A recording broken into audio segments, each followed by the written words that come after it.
Cerita dimulai dengan seorang pria yang berkata bahwa dia sangat ingin hidup.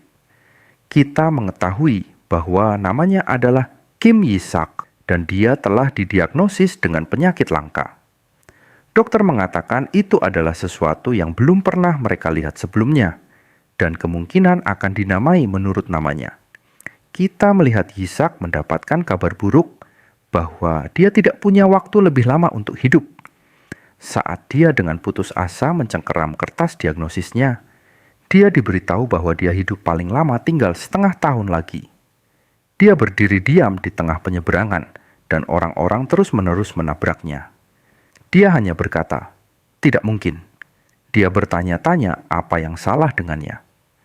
Ishak mengatakan bahwa semua yang dia lakukan sepanjang hidupnya adalah hidup sebagai budak korporat dan akhirnya berhasil naik jabatan. Kita melihat di penyeberangan mobil-mobil mulai membunyikan klakson. Namun, dia masih membutuhkan waktu. Seseorang menyuruhnya untuk keluar dari jalan karena itu berbahaya, dan mereka mendorongnya. Dia jatuh dengan tangan dan lututnya. Dia mengatakan bahwa diberitahu hanya punya waktu beberapa bulan untuk hidup sangat tidak adil, terutama pada hari dia memenangkan lotre jackpot. Dia sangat ingin hidup dan akan melakukan apa saja untuk itu. Dia mulai menangis, memegangi tiket loternya, dan berteriak memohon agar seseorang dapat menyelamatkannya dari kematian. Dia mengatakan bahwa dia tahu itulah yang dia katakan, tetapi dia tidak benar-benar bermaksud. Dia baik-baik saja dengan berubah menjadi sesuatu seperti ini.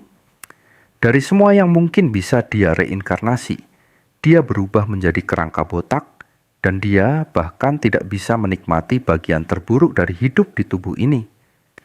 Beberapa monster mulai berlari ke arahnya dari belakang, dan dia berbalik, mengencangkan cengkeraman pada pedangnya. Dia mengayunkan, memotong mereka menjadi beberapa bagian. Dia mengatakan bahwa dia harus memastikan untuk membunuh mereka semua. Darah mulai menetes dari pedangnya, dan dia mendengar beberapa langkah kaki yang keras. Dia berbalik untuk melihat makhluk raksasa mengulurkan telapak tangannya ke arahnya. Dia melompat dari tanah, menghindarinya, dan sekarang melihat ke bawah monster itu. Dia mulai menyeringai, mengatakan bahwa dia akhirnya bisa menyelesaikan omong kosong ini. Dia berteriak, memberitahu monster itu untuk mati, sembari memotong kepala monster itu. Dia mengatakan bahwa itu adalah yang terakhir dari mereka. Dengan ini, seluruh pasukan pemberontak telah dieliminasi. Jadi sekarang dia bebas. Dia menjelaskan bahwa setelah dia bereinkarnasi sebagai kerangka monster pemanggil kelas rendah, dia berevolusi menjadi Lich. Dia membawa kemakmuran bagi umat iblis yang berada di ambang kehancuran. Dia mungkin tidak memiliki rambut, tetapi setidaknya dia adalah Raja Iblis yang agung. Tentu saja, karena mereka monster, mereka tidak dapat mengucapkan namanya, dan terus memanggilnya Isaac, bukannya Ishak. Meskipun dia memberitahu mereka berkali-kali bahwa itu bukan namanya, mereka jelas tidak dapat mengucapkannya. Bagi para idiot ini yang bahkan tidak dapat mengucapkan namanya, ini adalah perpisahan bagi mereka. Mereka bertanya kemana dia pergi, dan dia berkata untuk mendapatkan apa yang menjadi haknya. Tujuan akhirnya adalah untuk dapat makan, dan bahkan merasakan sakit dengan sekali lagi menjadi manusia, sehingga dia dapat melakukan hal-hal yang dia inginkan.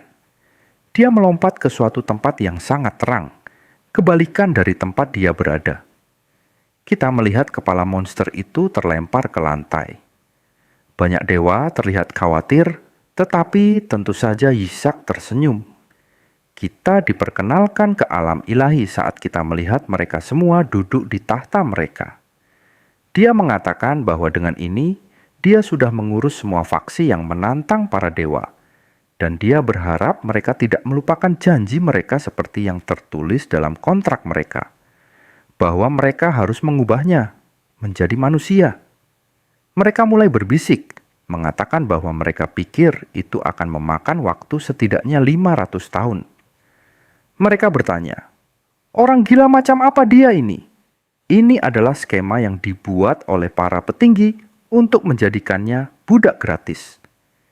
Ishak bilang dia bisa mendengar mereka, dan dia bertanya mengapa mereka mengulur-ulur waktu. Mereka mengatakan bahwa mereka akan mengubahnya menjadi manusia jika dia melakukan pekerjaannya, dan dia melakukan apa yang mereka minta.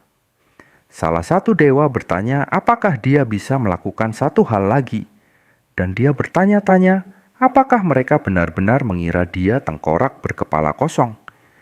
Dia menggertakkan giginya, bertanya apakah mereka mencoba menganggapnya sebagai orang yang mudah ditipu, dan bahwa dia akan mendapatkan apa yang menjadi haknya. Dia berteriak, bertanya apakah mereka membuatnya melakukan semua itu ketika mereka tidak memiliki cara untuk mengubahnya menjadi manusia.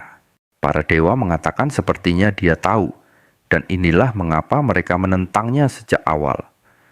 Dia bertanya apakah itu benar-benar semua yang harus mereka katakan untuk diri mereka sendiri. Karena dia adalah makhluk yang dipanggil melalui sihir terlarang. Dia berada di luar batas hukum alam, yang membuatnya tidak mudah binasa. Dia tidak bisa mati karena dia undead, dan kemampuannya juga membuatnya menjadi ancaman bahkan bagi alam ilahi. Jika mereka tidak dapat mengubahnya menjadi manusia, mereka tidak berguna baginya. Mereka memohon padanya, mengatakan bahwa dia harus memberi mereka waktu, dan jika dia melakukan beberapa hal lagi, mereka mungkin bisa melakukannya.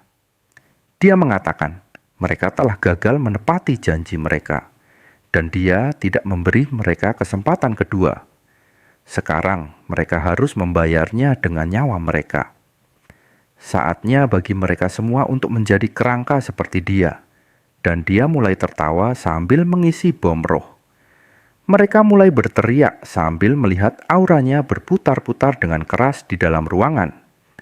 Kita melihatnya membentuk bola ungu kecil di atas tangannya. Dia terus tertawa, berpikir bahwa dia akan mendapatkan balas dendam manis. Tetapi kemudian itu benar-benar menghilang, dan dia bertanya-tanya apa yang terjadi karena mananya memudar, dan dia tidak bisa menggerakkan tubuhnya.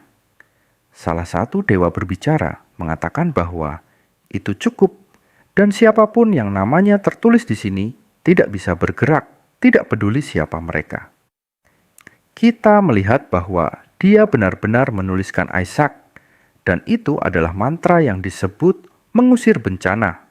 Sihir suci kelas tertinggi yang digunakan untuk menyegel bencana seperti dirinya. Dia seharusnya berterima kasih bahwa mereka membiarkan dia melakukan perintah mereka. Mereka bertanya bagaimana iblis yang berani menentang mereka, dan dia harus hidup sebagai serangga. Dia berkata, tentu saja, mereka bisa memilih ulat berbulu atau sesuatu. Dewa bertanya mengapa dia begitu terobsesi dengan rambut, memanggilnya makhluk yang rendahan. Serangga itu kemudian mulai bersinar terang di tangan dewa, dan dia bertanya-tanya apa yang terjadi. Ishak terus tertawa, mengatakan mereka seharusnya lebih cepat dan tidak pernah mengungkapkan rencana mereka. Dia lebih suka meledakkan dirinya sendiri daripada menjadi serangga. Yang lain berteriak, menyuruhnya menunggu dan berhenti. Kemudian Ishak mengatakan, makan itu, dasar keparat. Ishak memanggil mereka idiot saat dia meledak tepat di tengah ruangan, mengirimkan aura pelangi super berwarna-warni, yang bahkan bisa kita lihat ledakannya dari luar menara raksasa mereka. Sepertinya tidak ada dewa yang mati, tetapi mereka bertanya apakah dia gila karena menghancurkan diri sendiri. Mereka heran apakah mantra mereka bekerja dengan mengubahnya menjadi serangga. Salah satu dewa menjadi sangat dekat dengannya, mengatakan bahwa dia pikir mantra itu memang aktif, dan jiwanya telah disegel sekarang. Dengan kepergian Raja Iblis, mereka seharusnya bisa mendapatkan kembali kekuatan mereka. Setiap kali iblis menghilang, mereka menjadi semakin kuat. Namun, mereka belum bisa menurunkan kewaspadaan mereka, dan mereka tidak tahu kapan bencana lain dari jenis yang sama akan lahir. Mereka akan menciptakan wadah yang sempurna dari orang suci di alam manusia, dan memusnahkan setiap iblis terakhir. Salah satu dewa bertanya kepada dewa yang lain, apakah dia baik-baik saja, karena dia sudah menghabiskan banyak kekuatannya. Dia berkata untuk tidak khawatir tentang itu, dan hanya memilih jiwa yang tepat untuk dimasukkan ke dalam tubuh orang suci. Untuk Raja Iblis, dia akan menyiksanya sebagai serangga untuk selama-lamanya. Kemudian, kita mendengar pikiran Yisak mengatakan bahwa dia pasti telah kehilangan akal sehatnya, dan dia tidak dapat mempercayainya. Mungkin dia menjadi bodoh karena dia adalah kerangka tanpa otak. Tetapi untuk beberapa alasan, itu sangat terang. Dia bertanya-tanya apakah dia bahkan dapat menutupi matanya dengan tangannya.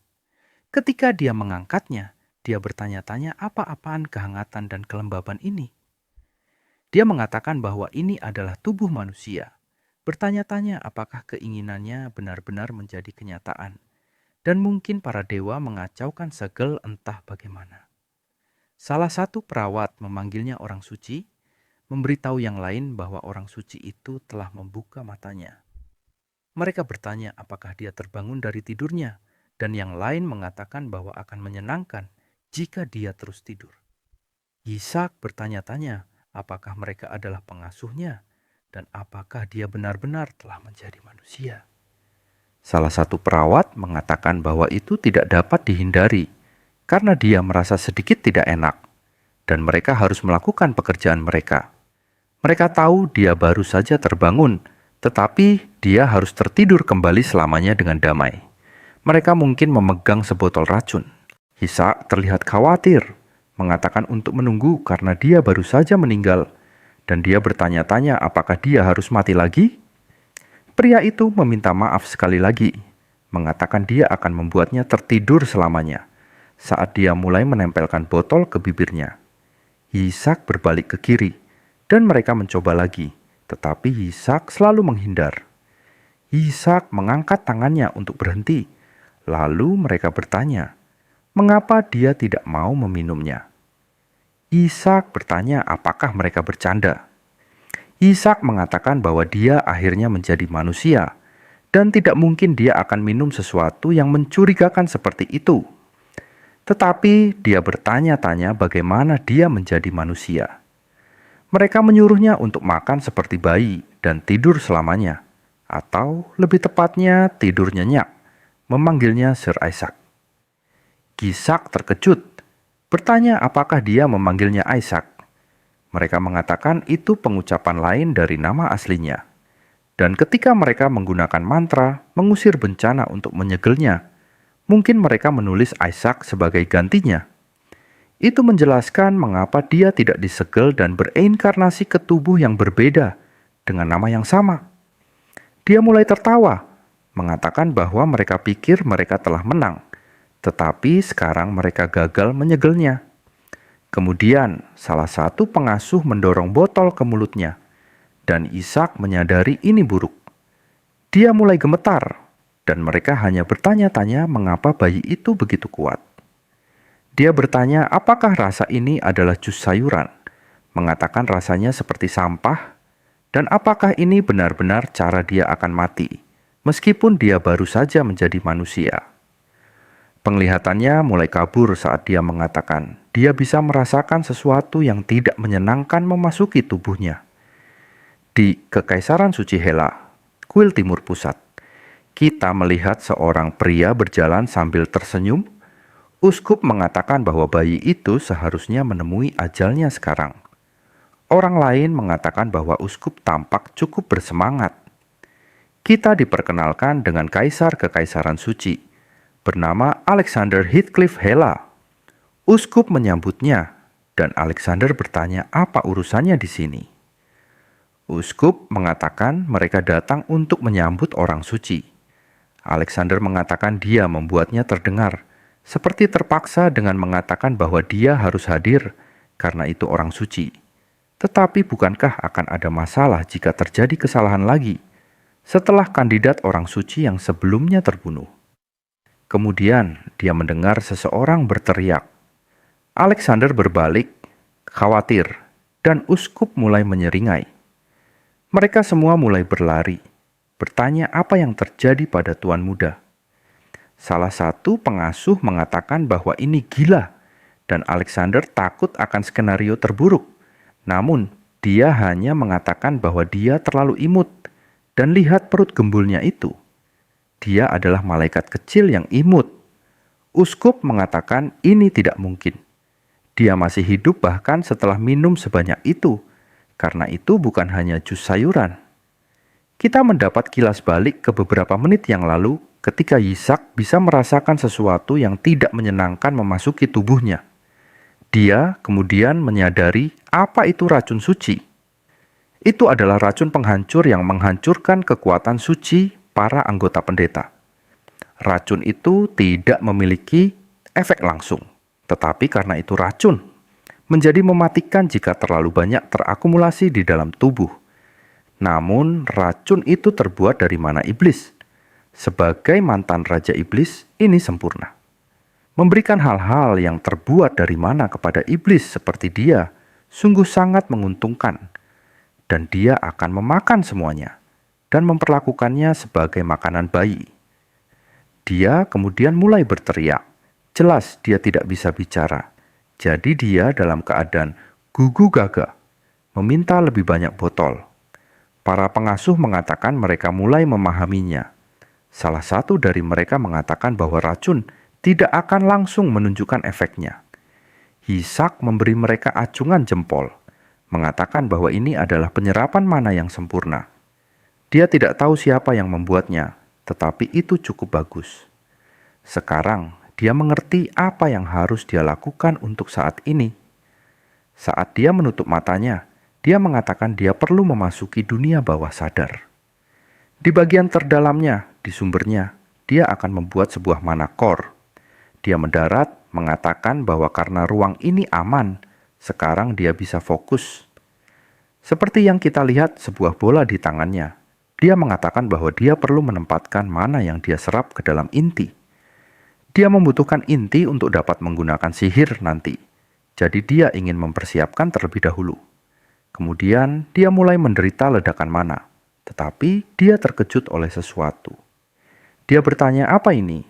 Mengatakan bahwa mana core seharusnya menjadi salah satu dari 3 warna primer. Tetapi untuk beberapa alasan, miliknya berwarna putih. Bukan masalah. Dia bertanya-tanya bagaimana kekuatan sebesar ini dapat hadir di dalam inti kecil yang bahkan belum sepenuhnya berkembang. Dia menyeringai, mengatakan bahwa ini benar-benar di luar harapannya. Saat dia berjalan maju melalui aura menuju inti, dia bertanya, berapa banyak berkah yang diciptakan dalam tubuh muda ini? Jika dia tumbuh dengan baik, dia mungkin bisa menjadi monster yang jauh lebih hebat daripada di kehidupan masa lalunya. Kita melihat dia menulis kata-kata Isaac di intinya dan bertahan hidup tepat di bawahnya. Dia mengatakan itu adalah keinginannya yang paling putus asa. Tidak peduli apa, dia ingin bertahan hidup. Kedua mantra ini diwarisi dalam tubuh ini. Jadi meskipun dia adalah mantan Raja Iblis, dia akan memanfaatkannya dengan sebaik-baiknya. Para pengasuh bertanya-tanya, apakah mungkin dia sudah mati sekarang? Wanita itu berkata untuk memeriksanya, dan Yitzhak mengangkat jarinya. Mereka berkata bahwa dia belum mati. Dia mulai berbicara dalam gugu gaga, dan tentu saja dia meminta botol yang lebih kuat. Sekarang, kita kembali ke masa sekarang. Alexander berkata itu melegakan, mengatakan bahwa tidak ada hal buruk yang terjadi. Kemudian Ishak berkata, meskipun dia hampir dibunuh, itu sebenarnya cukup melegakan. Dia kemudian melihat ke arah uskup, yang tampak ngeri, dan dia bertanya-tanya mengapa dia terlihat seperti itu. Dia mengatakan bahwa mungkin dia makan terlalu banyak. Tidak peduli apapun, dia tidak boleh untuk curiga. Jadi dia hanya harus tersenyum, yang mulai dia lakukan pada uskup. Uskup hanya takut, bertanya apa masalahnya. Dia seharusnya sekarat saat dia batuk darah, tetapi sebaliknya, dia duduk di sana menertawakannya. Dia mulai merasa marah, tetapi tetap saja sedikit khawatir. Beberapa hari sebelumnya, di markas besar gereja suci, kita mendengar seorang pria berkata bahwa siapapun yang menjadi orang suci akan memiliki kekaisaran adalah lelucon mutlak. Itulah sebabnya mereka semua mendeklarasikan salah satu anak mereka sebagai orang suci, dan keluarga bangsawan kecil yang menyebalkan itu menghalangi mereka. Kita melihat uskup mengatakan kepadanya untuk tidak khawatir, dan bahwa mereka sedang berurusan dengan kandidat orang suci lainnya saat ini. Orang itu berkata itu bagus, dan dia berkata bahwa dia kebetulan mendengar rumor yang sangat tidak menyenangkan. Mereka mengatakan bahwa seorang kandidat orang suci muncul dari keluarga Yesua. Dia berkata bahwa ini buruk karena keluarga Yesua adalah tangan kanan kaisar. Uskup berkata, tidak ada yang dapat mereka lakukan tentang mereka, dan pria itu melempar cangkirnya ke tanah, mengatakan bahwa dia mungkin meninggal sebelum dia sampai di sana. Dia hanya membutuhkannya untuk pergi memverifikasi mayat, dan dia bertindak terlebih dahulu untuk memastikan kematiannya. Orang suci itu hanya bisa datang dari keluarganya di Baret. Kita diperkenalkan dengan kardinal bernama Huri Baret. Uskup berkata bahwa dia diberitahu bayi itu akan mati. Jadi mengapa dia masih hidup? Ini tidak bisa terus seperti ini. Alexander mengatakan ini menarik, dan rambut pirang platinanya yang berkilau sungguh ikonik. Pendiri Kaisar Suci memiliki warna rambut yang sama. Isaac menatapnya, menyadari dia adalah kaisar. Alexander mengatakan dia terlihat lebih dekat dengan dewa daripada paus saat ini, dan dia pasti kandidat orang suci terakhir. Isaac terkejut dengan kenyataan bahwa bayi ini adalah kandidat orang suci, dan tidak heran mereka terus memanggilnya orang suci. Uskup menyadari kaisar mulai menyukai anak itu, dan dia tidak bisa membiarkan ini terjadi. Dia mengatakan bahwa dia ingin memeriksa anak itu. Alexander bertanya mengapa, dan uskup mengatakan ada yang aneh. Tidak mungkin bayi bisa menghabiskan jus sayuran itu. Alexander bertanya apa yang aneh tentang kandidat orang suci yang memakan makanan biarawan. Isaac hanya tertekan, bertanya bagaimana Raja Iblis bisa menjadi kandidat orang suci. Alexander mengatakan kepadanya bahwa dia hanya dapat melihatnya setelah seseorang dari keluarga Yesua tiba. Ishak kemudian bersendawa, dan dia menyadari bahwa dia mungkin telah membuat kesalahan. Dia melihat ke sekeliling, bertanya-tanya apakah dia tertangkap. Saat uskup meletakkan tangannya lebih dekat ke arah Ishak, dia memanggil Alexander, mengatakan bahwa dia baru saja merasakan energi iblis dari anak ini. Ishak yang aneh berkata bahwa bajingan ini telah memperhatikan, dan dia tampak sedikit khawatir. Uskup berkata bahwa anak ini mungkin kandidat palsu yang membawa mana, dan dia harus segera meminta inkuisitor untuk menyelidikinya. Alexander bertanya beraninya dia, mengingatkannya bahwa dia berbicara tentang kandidat orang suci. Uskup mengatakan kepadanya tidak perlu khawatir, karena paus sudah memilih anak itu dari keluarga Baret sebagai orang suci. Alexander berkata bahwa dia memilih satu dari keluarganya sendiri. Dasar tidak tahu malu. Sekarang Isaac mengerti mengapa mereka mencoba menyingkirkannya. Uskup mengangkatnya dari tempat tidur, sambil berkata bahwa dia akan pergi memerintahkan pendeta dan membawa inkuisitor. Alexander mengulurkan tangannya, menyuruhnya menunggu. Dia melihat bahwa keluarga Yesua adalah sekutu terdekat keluarga kekaisaran, dan sebagai kaisar, dia sangat menyarankan agar mereka menilai ulang anak itu di kemudian hari. Uskup berkata, dia mengerti bahwa dia sudah berbicara dengan paus, dan bahwa dia menyebutkan dia akan mengadakan upacara penobatan untuk putra mahkota hanya setelah pemilihan orang suci. Alexander menyadari bahwa dia berencana untuk menolak secara resmi mengakui putranya kecuali dia setuju dengan pilihan orang sucinya. Dia bertanya, apakah ini niat gereja? Isaac mengatakan bahwa sejujurnya dia tidak ingin tetap menjadi kandidat orang suci. Itu terlalu berisiko karena identitas aslinya dapat terungkap. Uskup mengatakan bahwa jika tidak mereka dapat memeriksa anak itu jika menggunakan sihir pengusiran setan suci mereka. Isaac mengencangkan cengkeramannya pada botol, dan uskup mengatakan bahwa jika dia benar-benar manusia, maka dia tidak akan disakiti, dan jika dia adalah iblis, dia akan dimusnahkan. Uskup dipukul langsung di wajah oleh botol sampai-sampai giginya rontok. Isaac hanya duduk di sana, tersenyum jahat, berbicara dalam bahasa Babel, memanggilnya bajingan sombong, mengatakan bahwa dia akan bermain bersama dengan permainannya. Uskup bertanya bagaimana botol bisa begitu kuat, dan semua orang juga mengatakan bahwa cahaya itu bisa menjadi kekuatan suci, dan bahwa dia adalah orang suci sejati. Uskup mengatakan bahwa dia juga merasakan kekuatan suci darinya, tetapi ini terlalu berbeda.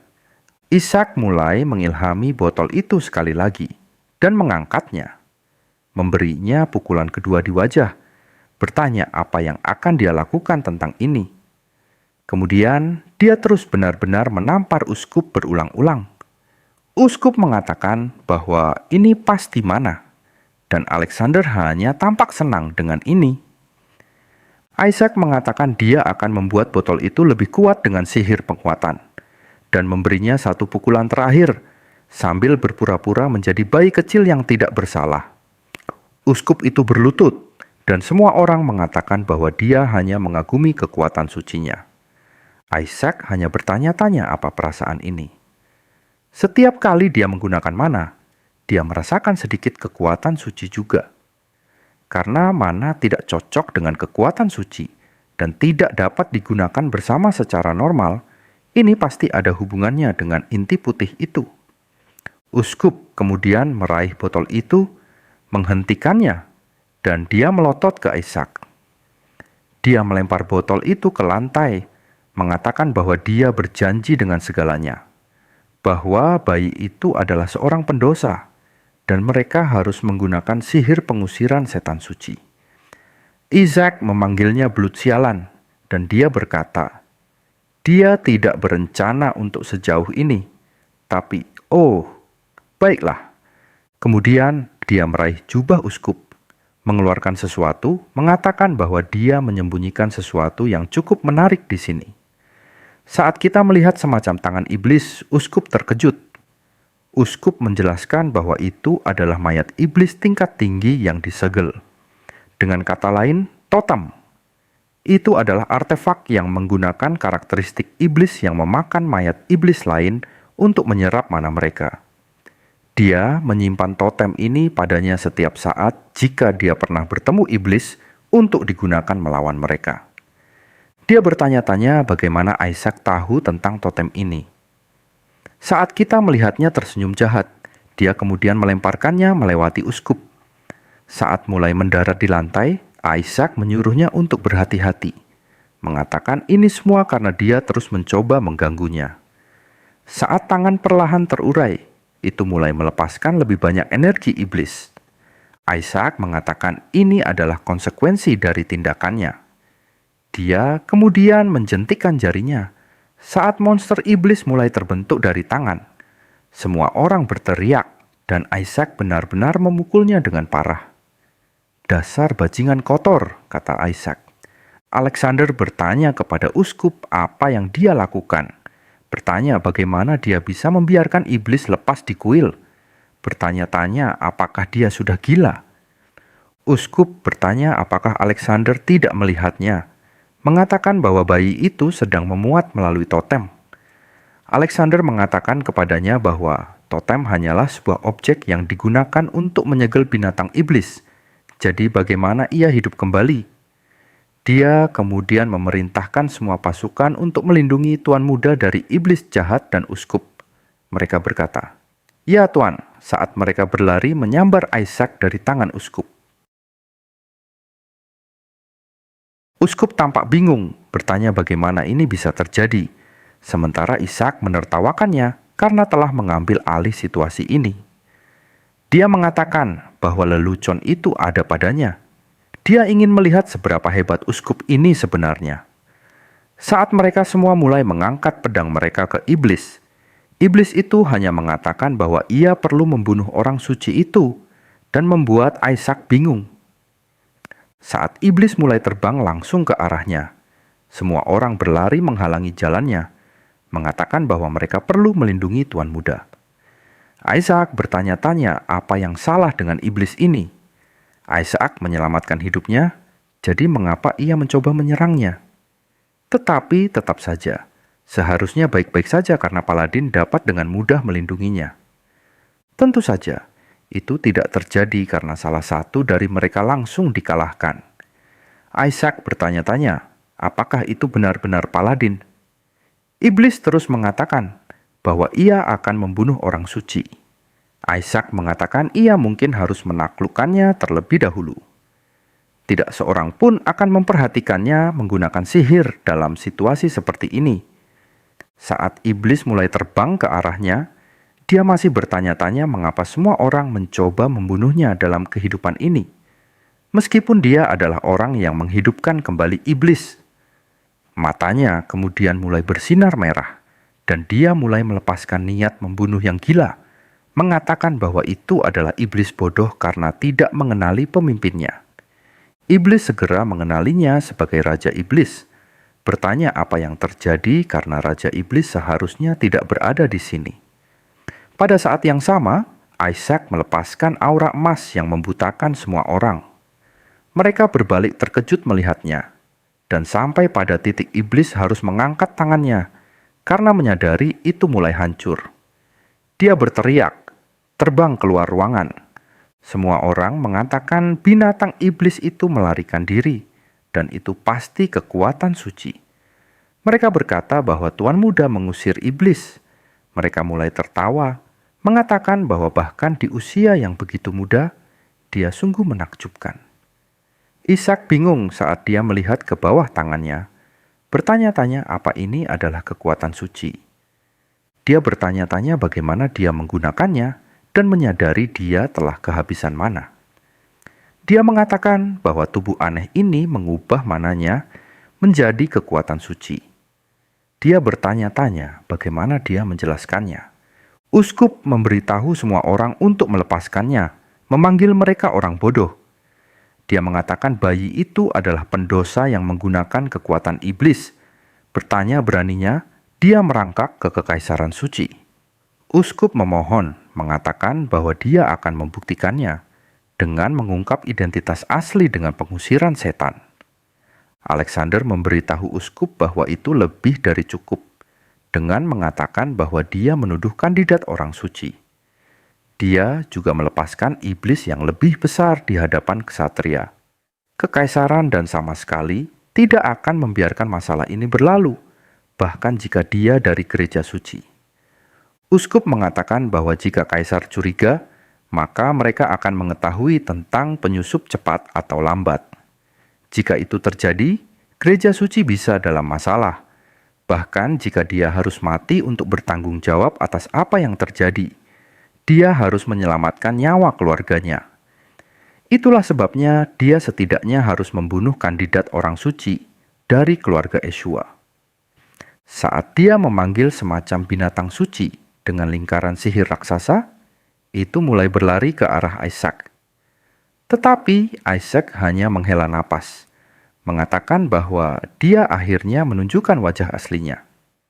Dia bertanya-tanya, apakah dia benar-benar berpikir sesuatu seperti ini benar-benar dapat membunuhnya. Tetapi dia lupa bahwa dia tidak memiliki mana yang tersisa.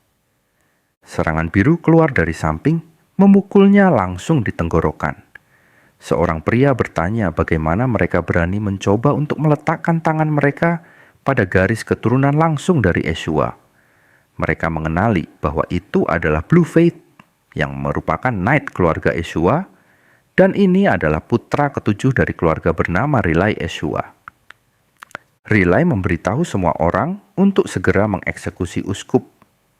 Ishak melihat, berpikir tentang nama Yeshua, mengatakan bahwa dia pernah mendengar nama ini sebelumnya. Rilai memberitahu semua orang untuk menunjukkan sopan santun mereka. Ketika mereka semua mulai membungkuk di depan Ishak, mereka menyambutnya, dan dia meminta maaf kepada Ishak karena terlambat.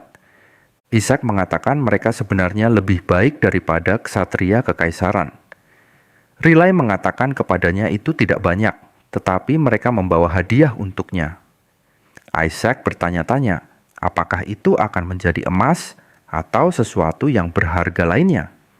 Namun, apa yang dia keluarkan tidak lain adalah patung kecil Raja Iblis yang sedang dipenggal, dan dia tampak sangat senang untuk menunjukkannya kepadanya.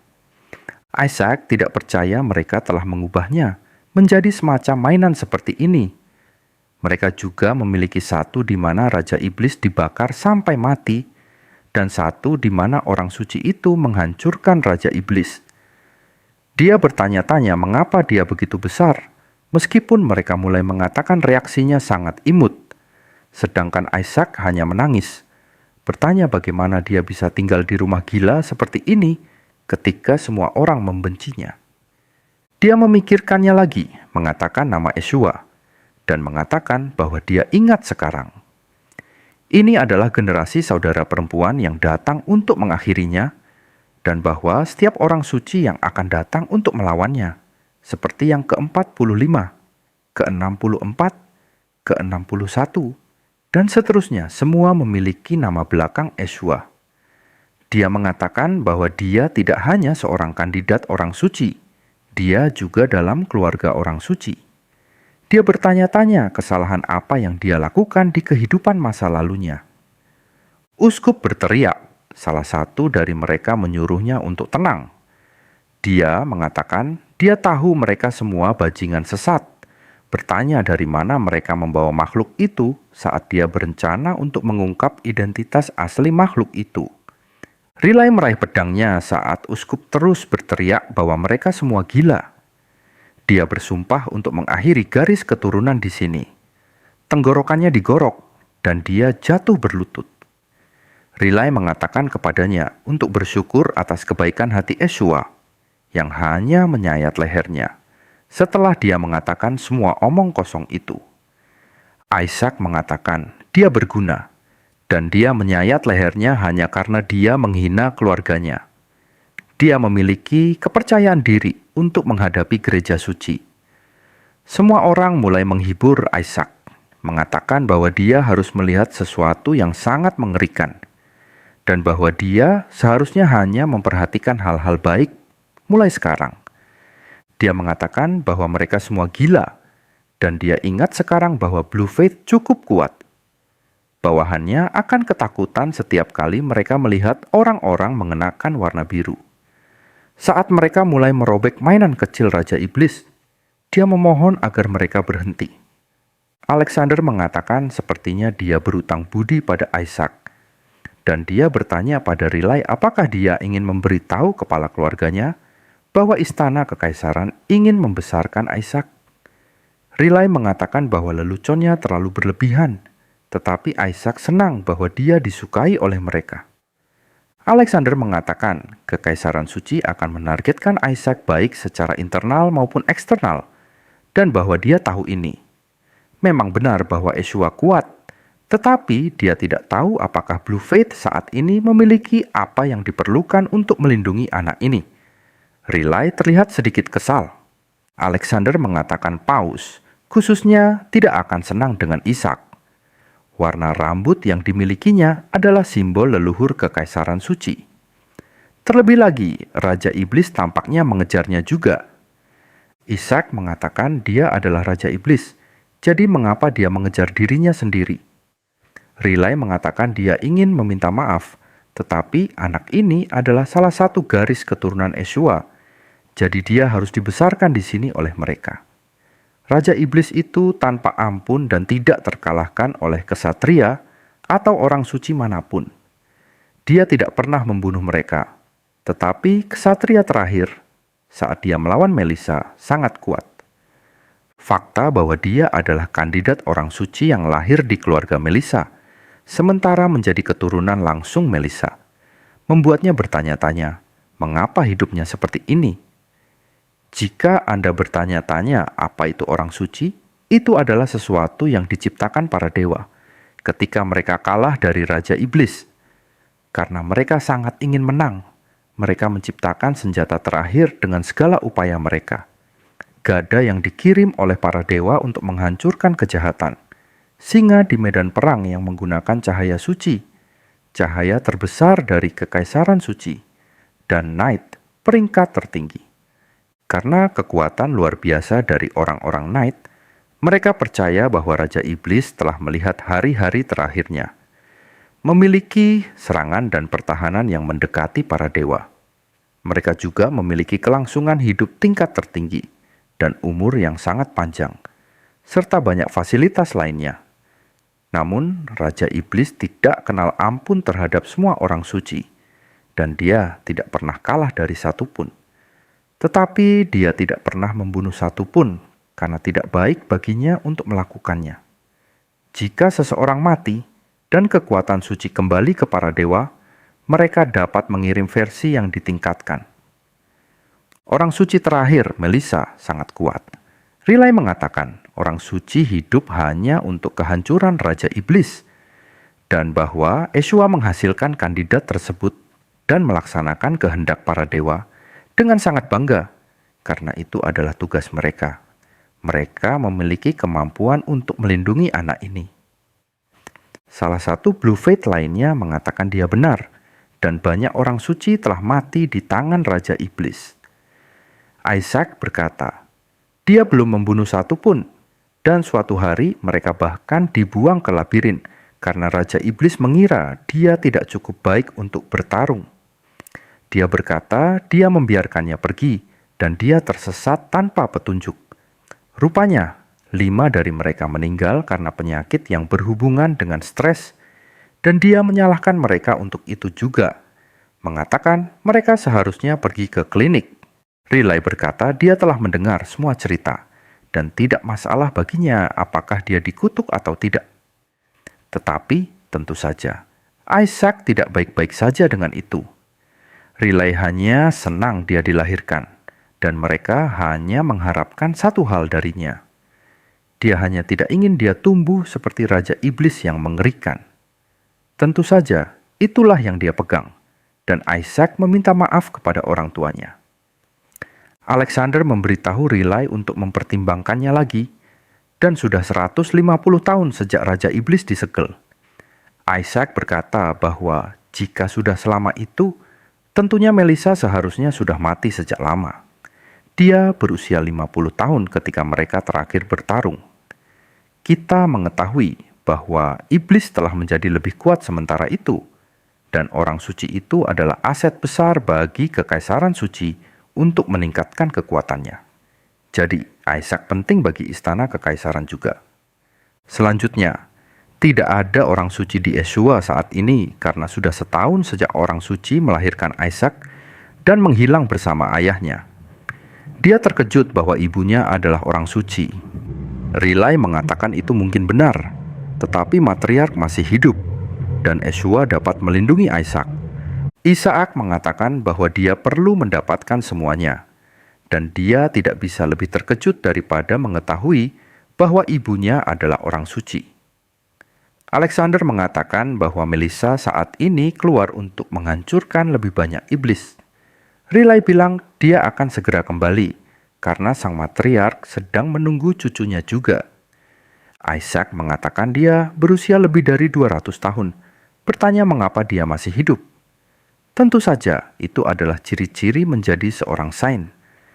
Alexander mengatakan bahwa hal itu akan membutuhkan banyak waktu sebelum dia kembali, dan Isaac tampaknya agak aneh, menanyakan apakah itu baik-baik saja. Riley mengatakan dia seharusnya baik-baik saja, tetapi tentu saja mereka juga akan panik jika mereka menemukan bahwa musuh terbesar mereka masih hidup.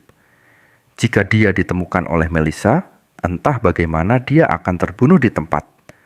Orang lain mungkin baik-baik saja, tetapi Melissa memang berbahaya. Begitu dia mencengkeram, Alexander menyadari apa yang harus dia lakukan untuk bertahan hidup. Dia berbicara dalam bahasa Babel, memohon agar dia membawanya bersamanya. Alexander mulai merasa sangat senang, mengatakan pasti Riley bisa melihat bahwa dia ingin pergi bersamanya juga. Riley mengatakan dia hanya bersikap manja. Alexander mengatakan bahwa istana kekaisaran bisa menyediakan banyak hal untuk tuan muda, dan mereka mungkin setidaknya sedikit membantu. Mereka mungkin berpengalaman dalam menghasilkan saint, tetapi mereka tidak memiliki pengalaman dalam membesarkan anak laki-laki yang suci.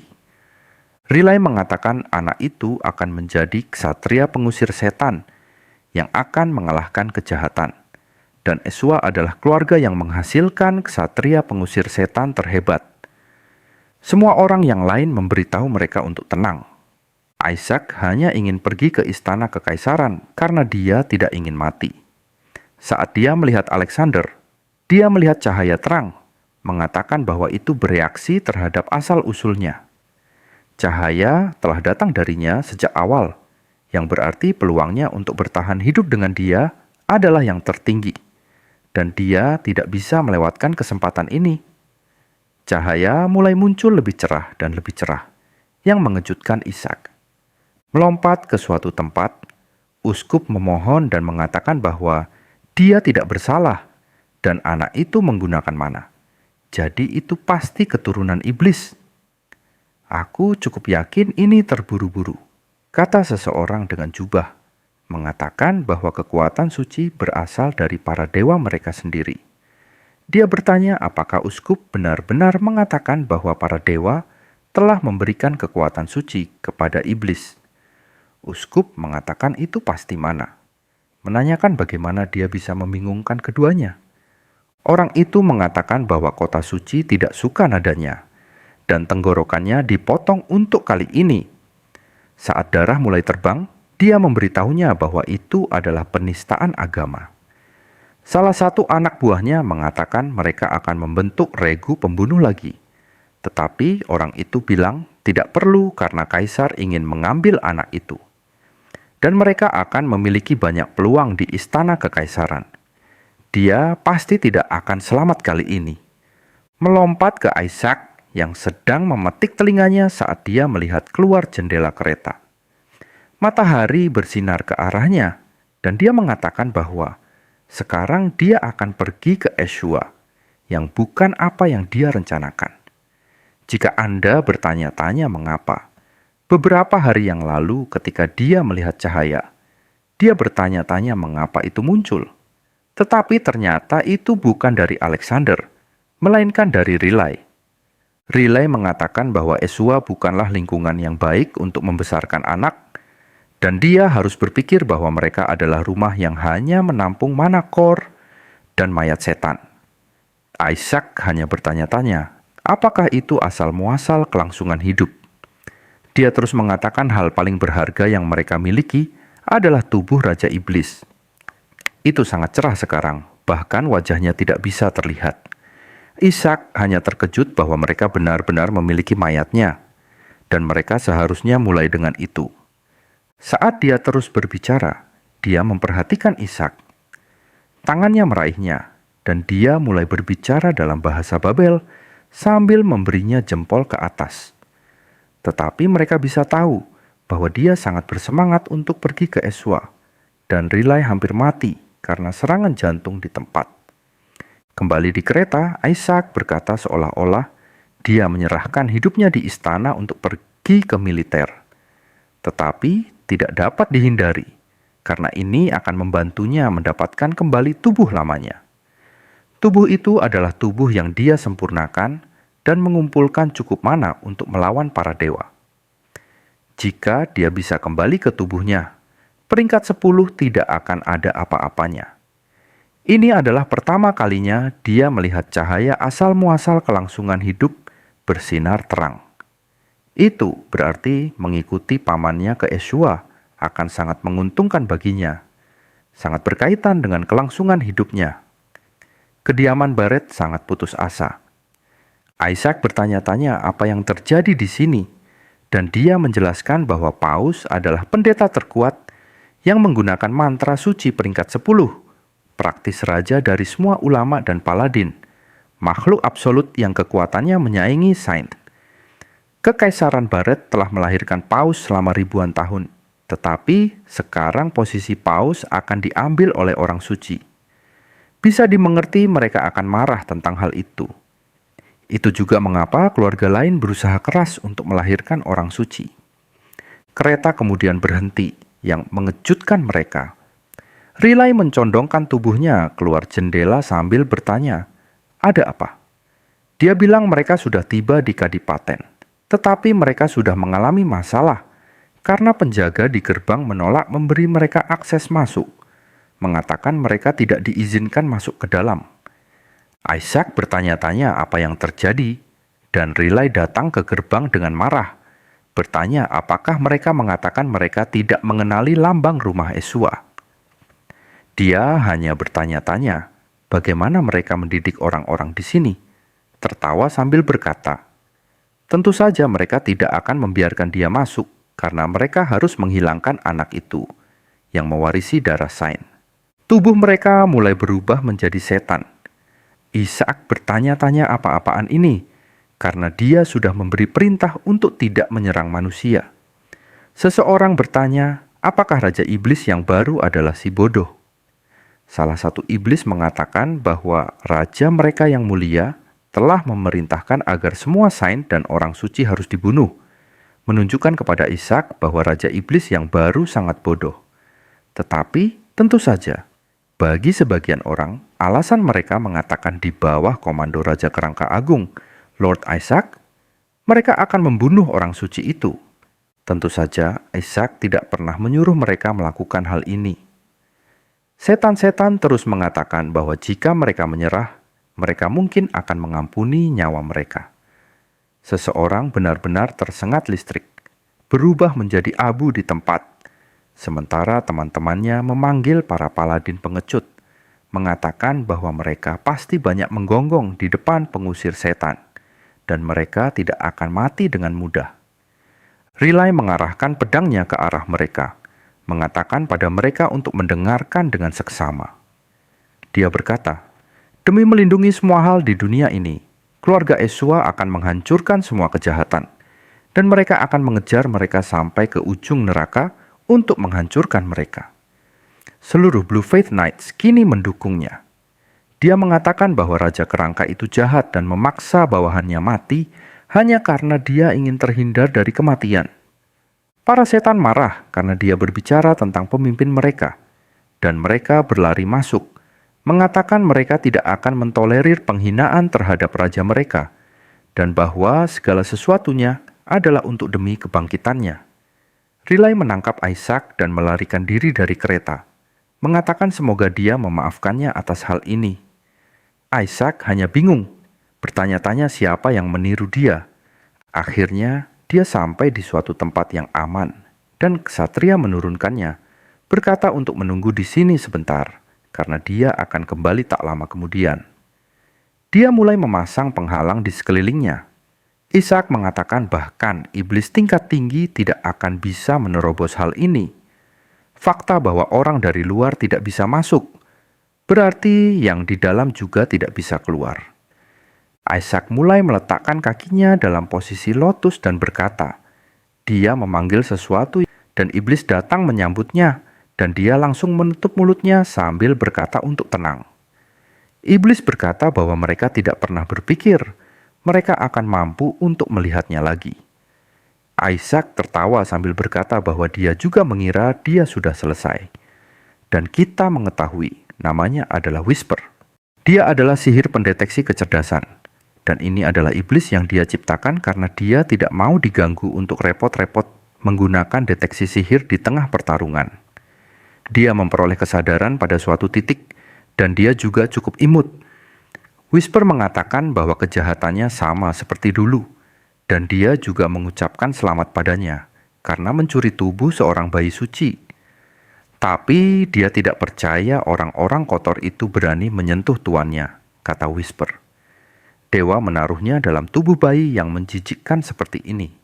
Isaac menyuruhnya berhenti bicara dan pergi temukan musuh. Lalu, dia memulai sihir deteksi musuhnya dan mulai melepaskan aura yang terbang di sekitar medan perang. Dia mengatakan 100 meter radius adalah batasnya saat ini. Totalnya ada 88 musuh, semuanya iblis. Bukan bahwa mereka akan bisa meletakkan satu jari padanya, Tapi Ishak terkejut ada banyak sekali. Dia bertanya-tanya apakah mereka mencoba untuk memulai perang. Itu akan menjadi merepotkan jika keamanan di wilayah meningkat. Dan itu akan menjadi sulit baginya untuk memanggil bawahannya pada tingkat ini. Dia tidak memiliki pilihan selain menghadapinya sendiri sebelum mereka diperhatikan oleh rumah Esua. Bahkan jika dia harus menggunakan semua mana yang sudah dia kumpulkan sampai sekarang. Mereka perlu ditangani. Whisper lalu memberitahukan sesuatu. Mengatakan bahwa musuh saat ini jumlahnya 51 dan mereka cepat dieliminasi. Sekarang 31 dan kemudian 13. Salah satu Blue Faith memberitahu, Relay ada sesuatu yang menuju ke arah mereka. Dia berkata, semua orang harus masuk ke posisi bertahan formasi, karena hanya ada 4 setan tersisa. Iblis mengatakan mereka bisa membunuh orang suci hari ini. Ini adalah iblis dari uskup itu yang langsung membunuh setan lainnya, bahkan mengejutkan Blue Faith. Seperti Whisper yang mengatakan tidak ada pasukan musuh tersisa, dia mendeteksi bayangan Lich. Setan itu kemudian mulai berteriak sambil berkata bahwa mereka berani menyentuh raja mereka dengan tangan mereka yang kotor, dan mereka harus membayar dengan nyawa mereka. Ishak hanya bertanya-tanya, ada apa dengan kepribadian orang ini?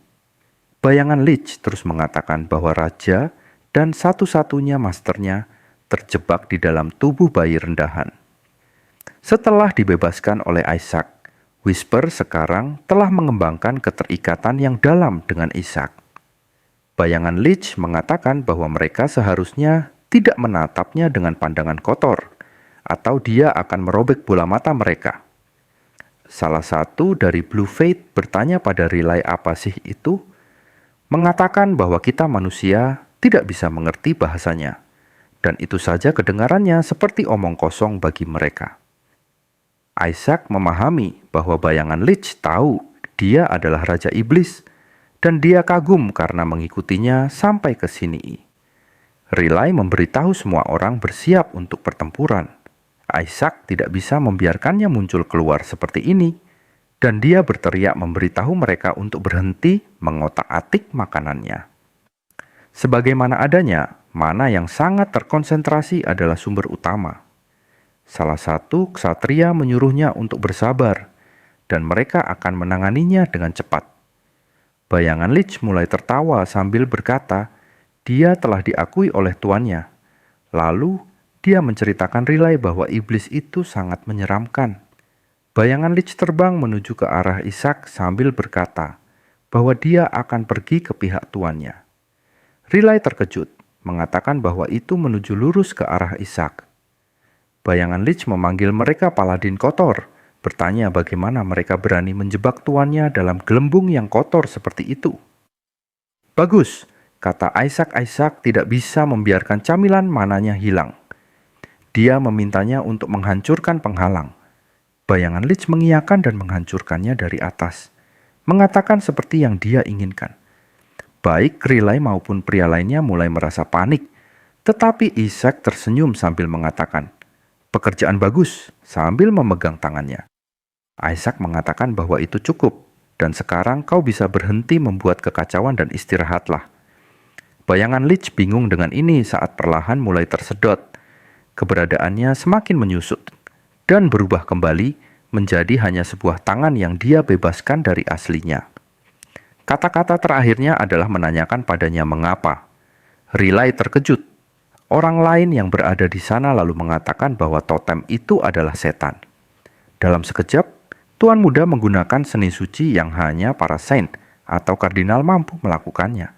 Tetapi, tentu saja, Ishak tidak menggunakan seni suci itu. Itu adalah sihir.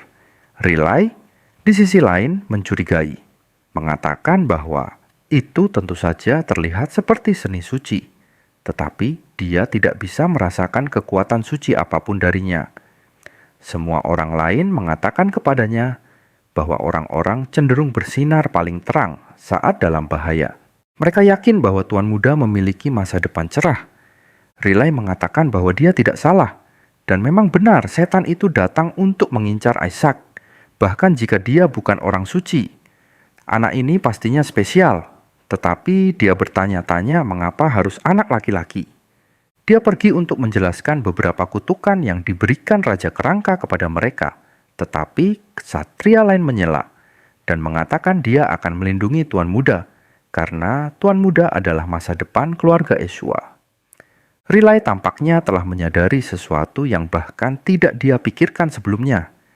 Dia tersenyum, mengatakan bahwa sepertinya dia bodoh karena begitu takut pada kutukan Raja Kerangka, sementara anak ini akan meninggikan nama Yeshua. Dia menjemput Isaac sambil berkata, "Sudah waktunya pulang ke rumah, dan sebagai pamannya, dia akan mengajarinya banyak hal. Dia punya potensi besar, dan dia akan membesarkannya menjadi seorang paladin yang hebat."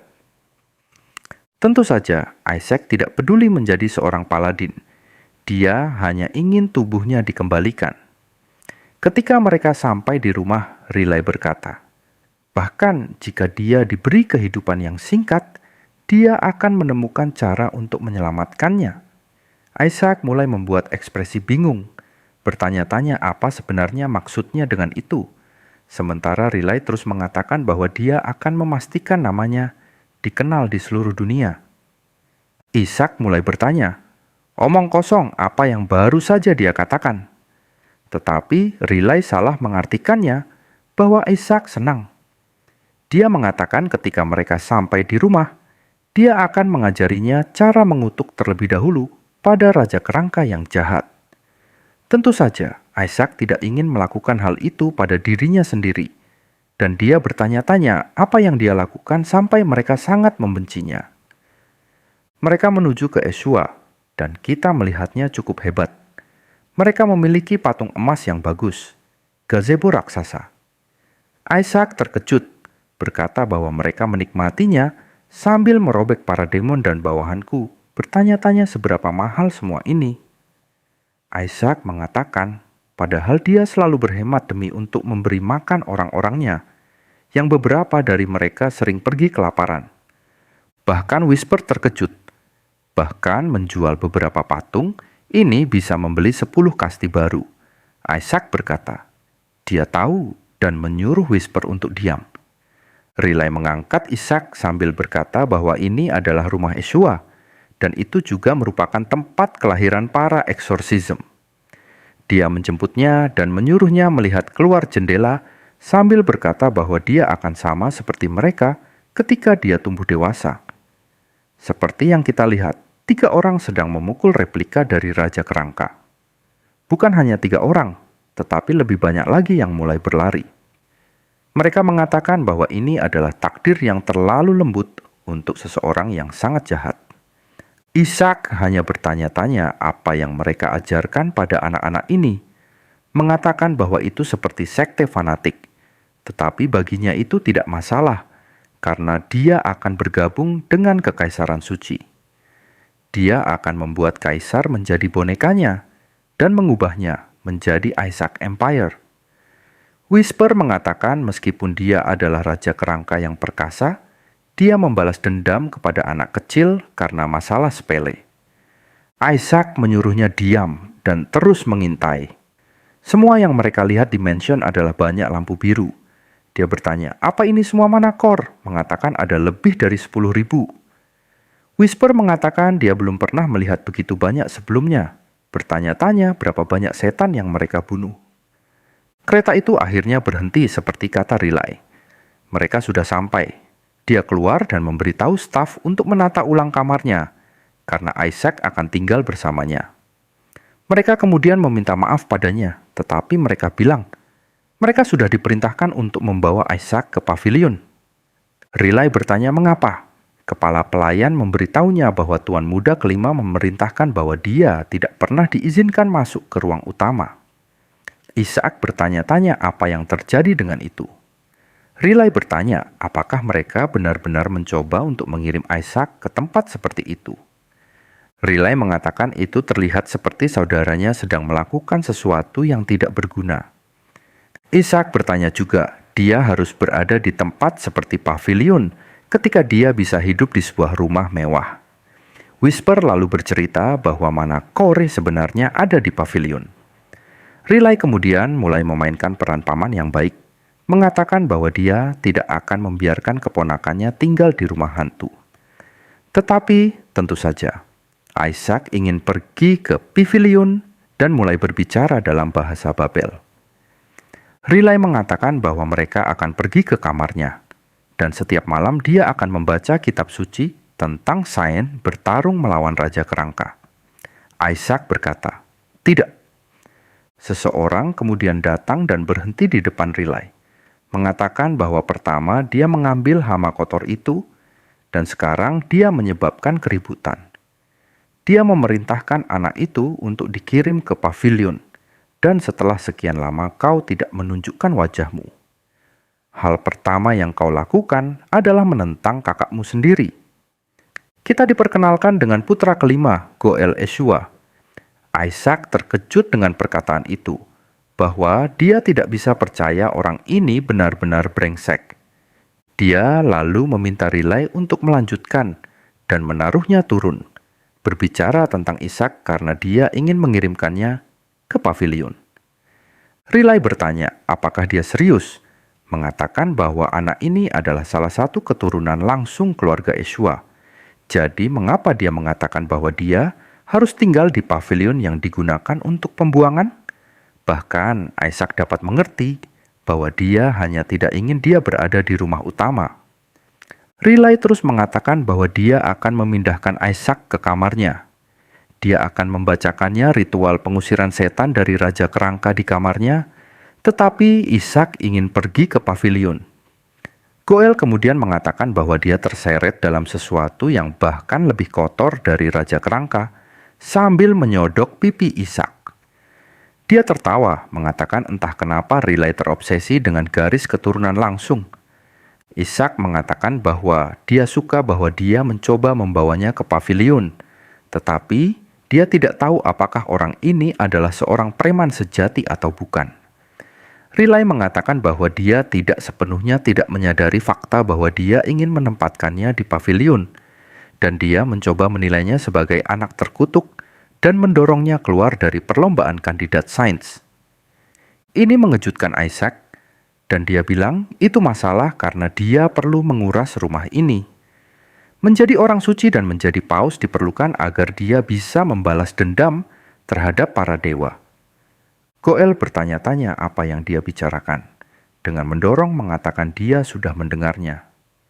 Setan muncul untuk menangkapnya, yang menunjukkan bahwa dia sudah menjadi anak yang terkutuk. Kesatria sebelumnya mengatakan itu tidak benar, dan dia benar-benar mengusir setan. Fakta bahwa setan itu membidiknya membuktikan bahwa dia adalah seorang orang penting, dan sepertinya yang lain setuju, mengatakan bahwa dia punya kekuatan suci sains. Goel berkata itu menghangatkan hati, dan mereka juga ingin mencoba untuk menutupinya. Sampah menjijikkan, katanya. Dan jika mereka pikir dia seorang suci, maka mereka harus membuatnya menunjukkannya. Whisper mengatakan bahwa dia benar, mengatakan apa dia harus memanggil meteori. Isaac menyuruhnya diam. Goel terus mengatakan bahwa jika dia seorang orang suci, maka dia harus membuktikannya.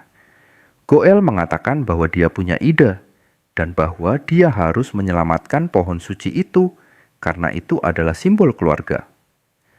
Itu adalah pohon yang sangat dihargai oleh kepala rumah. Itu adalah pohon suci yang mati setelah diinfus dengan esensi setan. Dan jika dia memiliki apa yang dibutuhkan untuk menjadi orang suci, dia akan bisa menghidupkan kembali sesuatu seperti itu dengan mudah. Dia lalu mulai tertawa sambil berkata, kalau dia benar-benar kandidat orang suci. Riley bertanya jika dia serius, tetapi Isaac hanya bingung, berkata, kalau Melissa berjuang melawan setan, tapi garis keturunannya malah seperti ini. Anak tertua hilang, dan anak kelimanya adalah orang brengsek. Lalu dia menyadari sesuatu, bertanya jika ini serius. Whisper bertanya apa itu, dan Isaac mencengkeram punggungnya, bertanya apakah dia tidak melihatnya. Dia melemparnya dan menyuruhnya untuk mengambilnya saat Riley dan Goel sedang berbicara. Riley berkata bahwa hal itu bahkan belum memungkinkan untuk menyelamatkan pohon dalam 70 tahun terakhir.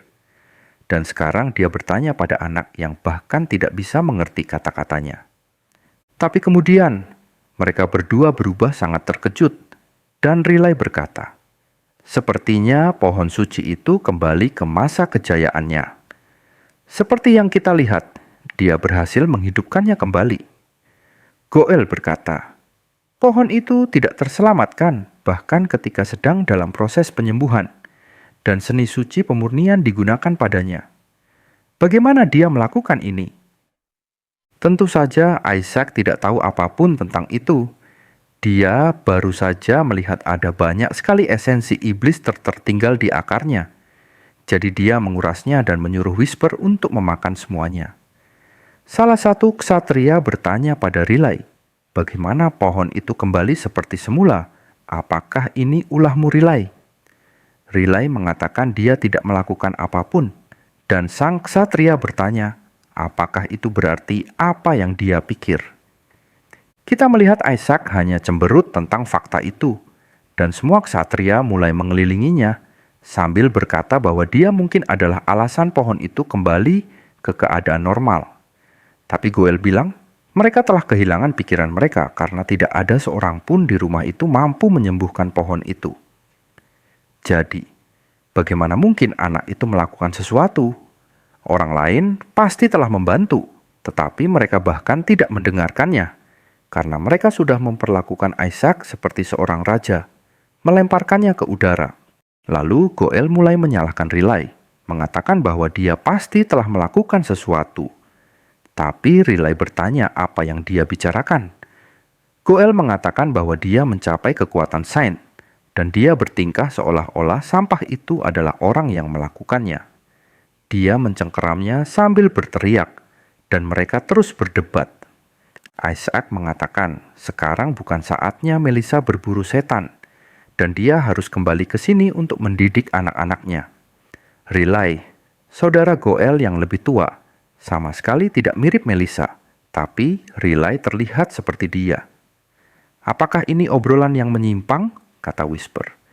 "Mereka mungkin saudara tiri," dan Isaac mengatakan dia bertanya-tanya karena dia sangat tidak mirip Paus. Tapi Goel melanjutkan amukannya dengan mengatakan padanya untuk berhenti menyembunyikannya, mengatakan bahwa dia tahu itu dia membawa sampah ke sini agar dia bisa mendorongnya menjadi kandidat orang suci. Isaac tampak bahagia. Ada kandidat lain yang ingin menjadi saint sepertinya. Isaac bertanya apakah Whisper benar-benar percaya kandidat lainnya akan mampu melawannya. Ketika dia didukung dengan Whisper. Whisper mengatakan bahwa dia menebak itu masuk akal. Riley akhirnya berbicara, menanyakan apakah dia mencoba memberitahunya meninggalkan anak itu karena dia adalah keponakan mereka dan putra dari saudara laki-laki tertua mereka. Dia memiliki hak untuk mewarisi rumahnya. Goel tertawa sambil mengatakan bahwa anak tertua mereka, saudara laki-laki, adalah seorang pembelot yang melarikan diri ketika rumahnya dalam bahaya, dan dia jatuh cinta dengan sampah dan menghilang. Isaac mengatakan inilah mengapa dia dirawat seperti bajingan, dan itu pasti. Whisper menarik, bingung bahwa dia bisa begitu objektif tentang keadaannya sendiri. Goel menyeringai, mengatakan jika anak itu anak sains, tapi dia tidak yakin apakah anak itu sebenarnya adalah darah daging kakaknya. Sementara dia memang terlihat mirip dengan ibunya. Jika dia mau, dia bisa menjadi pembantu di rumah. Tapi sebelum dia bisa menyelesaikan kalimat itu, syukurlah, Riley memukulnya langsung di wajah. Goel mulai berteriak, menanyakan apakah dia benar-benar memukulnya. Riley bertanya apakah dia benar-benar berpikir dia akan lolos dengan mengatakan semua omong kosong ini. Isaac berkata bahwa saudara tumbuh dengan pertengkaran, dan dia telah mempelajari banyak informasi yang berguna berkat ini. Akhirnya, semua ksatria berlari mencoba menghentikan mereka berdua. Isaac mengatakan bahwa dia cukup beruntung karena keluarganya tidak begitu akur. dan dia akan dengan mudah untuk menghancurkan segalanya. Di sebuah ruang rapat, Isaac mengatakan dia ingin pergi tidur sambil cemberut, mengatakan bahwa ini benar-benar membuatnya kesal. Ternyata itu bukan tempat tidur, tapi meja panjang. Orang-orang di sana sedang berdebat tentang Isaac. Isaac tidak percaya bahwa tidak ada satu orang benar di rumah ini. Mereka mulai berbicara satu sama lain. Yang lain mengatakan mereka tidak percaya Riley membawa sampah itu kemari. Isaac meminta mereka untuk berbicara satu persatu. Seorang wanita berbicara dan memberitahu semua orang untuk tenang. Dia memberitahu Riley bahwa keluarga cabang mengatakan mereka akan merawat dan mengasuhnya. Kita diperkenalkan pada istri kedua Eli Eshua, atau setidaknya yang saat ini berakting. Namanya Hannah Eshua. Hannah bertanya mengapa dia dibawa ke tanah milik keluarga utama. Isaac mengatakan dia menunjukkan rasa jijiknya dengan jelas. Dan wanita itu orang yang menginginkannya untuk tinggal di pavilion. Goel memberitahu Riley bahwa ibunya sedang menanyakan sebuah pertanyaan kepadanya. Bertanya mengapa dia tidak menanggapi. Ishak mengatakan bahwa itu sangat masuk akal. Riley bertanya apakah ayahnya telah mengosongkan posisinya. Hannah mengatakan bahwa dia telah pergi cukup lama. Dan itu cukup berisik mendengar soal kandidat saint ini. Riley mengatakan itu memalukan. Dan dia perlu menyampaikan berita bahwa cucu tertua Eshua, Isaac, telah menghidupkan kembali pohon suci. Semua orang terkejut dan Goel mengatakan itu adalah sebuah kebetulan. Bertanya bagaimana seorang bayi bisa melakukan hal seperti itu. Penatua lain mengatakan bahwa dia berpikir sama halnya. Menanyakan bagaimana seorang anak kecil bisa memperbaiki masalah yang mereka alami selama 70 tahun terakhir. Hannah tertawa, mengatakan bahwa dia setuju, dan sebagian besar yang penting, tidak ada bukti. Sisanya juga mengatakan bahwa itu adalah berkah yang besar, bahwa pohon itu hidup kembali. Ishak berkata, "Wow, lihatlah orang-orang brengsek ini." Dia mulai menjulurkan tangannya, mengatakan jika mereka ingin bukti, dia akan berikan pada mereka. Dan mereka semua akan berubah terkejut saat dia mengungkapkan sesuatu yang berputar-putar dengan aura. Isaac memberitahu mereka untuk memperhatikan lebih dekat. Beberapa tetua tidak percaya, dan mereka mengatakan itu adalah energi pohon suci. Saat Isaac hanya duduk di sana dengan puas, Riley memberitahu mereka bahwa nampaknya Ishak telah menghapus mana yang menggerogoti pohon suci. Semua orang terkejut, dan mereka mengatakan bahwa mereka menyadari adanya mana. Tapi bagaimana bisa bayi yang baru lahir melakukan itu? Sementara yang lain sedang berdebat bagaimana hal itu bisa dilakukan. Mengatakan bahwa seni pengusiran setan yang menyelamatkan pohon itu tidak mudah, dan itu bisa saja mati jika mereka tidak berhati-hati. Itulah sebabnya kepala rumah tangga mengandalkan pemurnian untuk menyelamatkannya, bukannya pengusir setan. Goel mengatakan ini omong kosong, dan tidak mungkin bajingan itu memiliki begitu banyak kekuatan. Riley melanjutkan, mengatakan bahwa Isaac tidak diragukan lagi mengikuti nalurinya dan mengusir mana dari pohon suci. Tentu saja, dia hanya duduk di sana dengan puas. Dan dia terus berkata bahwa bayi ini mampu mencapai sesuatu yang hanya terjadi dalam beberapa saat. Yang tidak ada seorang pun di Eshua mampu melakukannya selama 70 tahun. Goel kemudian membanting meja sambil berkata, mereka tidak boleh percaya cerita yang tidak masuk akal seperti itu. Dia menanyakan bagaimana bayi bisa melakukan seni pengusiran setan ketika dia masih bayi, yang bahkan belum mengucapkan kata pertamanya. Dunia hanya akan membuat mereka menjadi bahan olok-olokan jika mereka mengizinkan cerita-cerita seperti itu tersebar. Lihatlah anak laki-laki itu, kata Goel. Dia tidak terlihat seperti kakak tertuanya, dan dia bertaruh bahwa dia tidak memiliki darah Eshua. Dia hanyalah anak pengemis jalanan. Riley memberitahu penatua tentang kata-katanya, dan bahwa anak ini suatu hari nanti akan menjadi orang suci. dan mungkin saja menjadi paus di masa depan. Isaac mengatakan bahwa pamannya pasti melakukan pekerjaan dengan baik, dan kemudian Riley mengangkatnya ke udara dan berkata bahwa dia akan menjadi orang yang membunuh Raja Kerangka. Isaac menarik kembali kata-katanya. Mereka terkejut dengan ini. Hena mengatakan bahwa dia sedang menggali kuburannya sendiri sambil tertawa, dan bahwa jika dia sangat yakin tentang anak laki-laki, mereka ingin mengujinya. Dia akan meminta penggunaan banyaknya artefak suci. Berpindah ke Bulk Forest Kekaisaran Suci Hela, kita melihat monster dipenggal kepalanya dengan seorang pria berdiri di depannya, dikelilingi oleh monster yang tak terhitung jumlahnya. Dia bilang, ini adalah pemborosan waktunya. Terlihat salah satu Blue Faith menyapa dia, memanggilnya kepala keluarga. Kepala keluarga bertanya, ada apa? Kesatria itu mengatakan bahwa wakil kepala telah meminta izin menggunakan perbendaharaan suci artefak.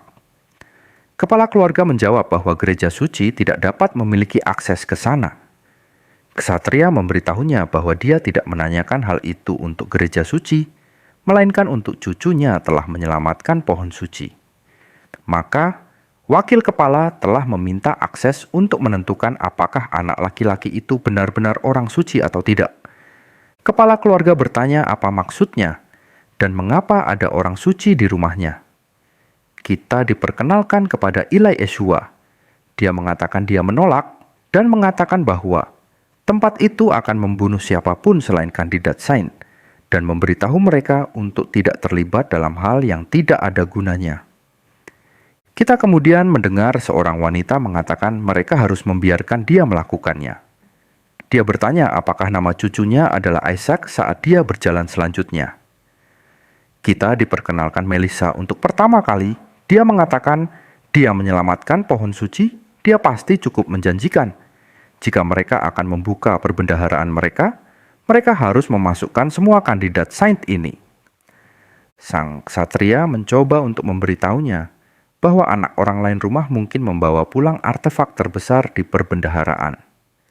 Kata Melissa, bahwa dia sebenarnya lebih suka seseorang akan melakukan itu. Bahkan saint terhebat sekalipun dalam sejarah tidak bisa membawanya pulang untuk diri mereka sendiri. Tapi dengan itu, mereka bahkan bisa melacak Raja Kerangka dan membunuhnya sekali dan untuk selamanya. Sebenarnya mereka harus memberi penghargaan kepada siapapun yang membawanya kembali. Dia kemudian memberitahu ksatria pergi dan menyebarkan berita ini, dan mereka akan mengabulkan permintaan anak yang membawa kembali artefak terhebat. Apa yang mereka hadiahi, bahkan paus tidak bisa menyediakan. Tidak hanya akan mereka memberi mereka pusaka saint yang telah diwariskan di rumah Yeshua untuk generasi selanjutnya, Melissa akan secara pribadi mengajari mereka teknik rahasia. Dia akan memberikan semuanya kepada anak yang berhasil. Perbendaharaan di mana artefak suci dan teknik rahasia telah disimpan selama ribuan tahun. Semuanya diurus oleh saint dan keluarga Yeshua. Mereka bisa dianggap sebagai pemiliknya, karena hanya anak-anak di bawah usia 10 tahun bisa masuk. Perbendaharaan digunakan sebagai tempat penyimpanan ritual ulang tahun pertama untuk kandidat saint. Mereka kemudian akan memprediksi kemampuan tergantung pada item apa yang mereka bawa kembali. Namun, itu adalah tempat yang berbahaya. Kandidat saint bisa dengan mudah mati di dalam. Setelah bertahun-tahun, banyak kematian yang terjadi di sana. Perbendaharaan pada akhirnya disegel, lalu melompat kembali ke Whisper, bertanya kepada Isaac, apakah dia akan bisa mengambil harta karun milik Yeshua dan kembali dengan selamat. Isaac bertanya mengapa dia yang menjelaskan. Isaac mengatakan bahwa dia sebenarnya seperti apa yang seharusnya terjadi pada tubuhnya di dalam perbendaharaan. Dia mulai menertawakan ksatria dari sebelumnya, mengangkatnya dari buayannya, dan menanyakan apakah dia bersemangat. Dia mengatakan bahwa matriark telah membuka perbendaharaan untuk semua kandidat orang suci, dan anak-anak dari kelima rumah besar tersebut akan menjadi pertemuan. Bahkan kepala paus yang tercela itu akan ada di sini, Tapi dia yakin bahwa Ishak akan menjadi orangnya. Whisper mengatakan itu jauh lebih besar dari yang mereka harapkan.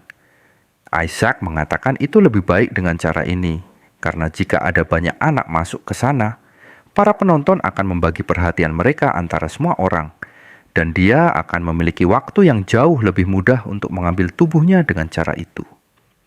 Riley menangkapnya dari udara dan memberitahunya bahwa dia harus berhati-hati, seperti setan yang ditangkap saat perang. Ishak bertanya apakah itu sebabnya sangat berbahaya di dalam. Tapi tetap saja, jika mereka ditangkap, setidaknya mereka hanya peringkat 6 atau lebih lemah. Dan selama dia bisa mengintimidasi mereka, maka itu akan mudah. Riley kemudian memberitahu dia bahwa iblis peringkat 8 tidak ada artinya dan mudah untuk dihadapi. Ishak bertanya siapa iblis tingkat 8 itu sampai bisa tertangkap oleh kesatria, menambahkan bahwa peringkat naga akan menjadi yang paling sulit untuk dihadapi. Riley mengatakan bahwa itu benar, dan Whisper mengatakan bahwa rumah ini penuh dengan orang gila. Mengapa mereka menempatkan naga di dalam area tersebut saat mereka mengadakan ritual ulang tahun pertama untuk bayi? Tapi dengan Ishak yang memiliki pengetahuan luas tentang naga, dia seharusnya mudah mampu menghadapinya. Tapi kemudian dia terkejut saat dia melihat ke bawah. Melihat Ishak terlihat gugup sekali, karena dia berkata, "Naga sangatlah berbahaya, karena dulu aku biasa menipu mereka." Whisper bertanya berapa banyak Ishak menipunya, dan Ishak mengatakan bahwa itu mungkin terjadi sekitar 70 kali, dan mereka memiliki kebencian yang mendalam terhadapnya. Ini buruk karena mereka punya kenangan yang luar biasa, dan mereka mungkin sebenarnya menyadari siapa dia melalui jiwanya. Whisper mengatakan, ini adalah kesempatanku untuk mencari master baru. Ishak mengatakan dia mendengar suara itu. Dia bajingan. Dia kemudian berdiri sambil berkata dia tidak punya pilihan jika perbendaharaan diisi dengan iblis tingkat 8 dan naga tingkat. Namun, dia hanya bisa menangani musuh tingkat 6. Untuk mengalahkan mereka, dia akan menyelinap masuk ke pavilion tempat semua barang rampasan mereka disimpan dan mencuri semua manakor. Setelah beberapa saat, kita melihat Ishak yang sedang membaca buku sembari menguap karena kelelahan. Whisper bertanya, apakah dia baik-baik saja?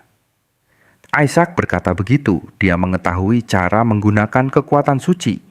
Kekuatan yang akan dia gunakan bisa sangat berguna, dan dia ingin mempelajarinya terlebih dahulu. Mungkin dia harus menggunakan pengendalian pikiran untuk memaksa mereka mengajarinya.